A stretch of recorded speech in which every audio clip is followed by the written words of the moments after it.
What's up, guys? Today we are talking about how to live for God. How to live for God. And I just want to give you a few tips because it can be so much pressure being a high schooler or a middle schooler or in 5-6 and you're walking through the hallways at your school and you feel this pressure that you want to be like everybody else. And then you come to church and you want to be like God and you get stuck in these two paths that you can take. And these paths are really hard. One can lead you to have more friends and more popularity, but one you feel on the inside is like, I know this is the right way. This is what God says. This is how I was created. And there's this tension. Guys, I want to encourage you to live a life for God. And one of the ways we do that is getting to know God. We can't live for somebody we don't know. We can't live a life that we're called to glorify somebody we've never spent time with. So the first thing we should do is spend time with God.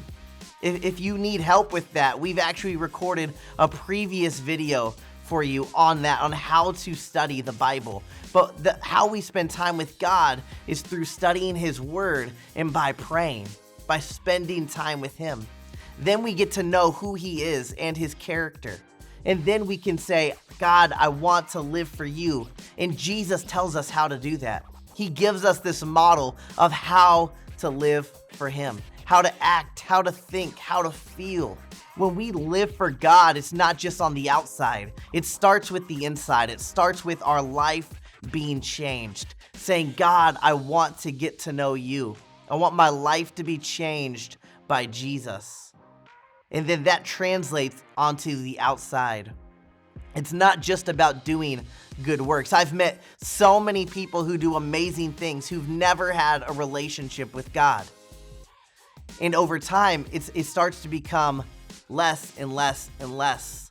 But when we truly meet God, our life is changed forever, and so is the way that we live. And we're not called to live a life for God all by ourselves. We're called to live a life for God with people. That's why God created this cool thing called church, because that means we get to learn how to live our life more like Jesus with all of our friends and with all of these people so that we can do it the best way possible. We can do it God's desired way, and that is life together. So if you're struggling with this, call a friend, call a pastor, call a leader in your life, and ask them, I'm really struggling. I want to live a life for God. How can I do this? Remember, guys, the best way to do this is not to do it alone. The best way to do it is with friends and in community. If this video was helpful for you, share it with a friend, subscribe to this video, but we want to walk with you the best way possible to live a life to follow God.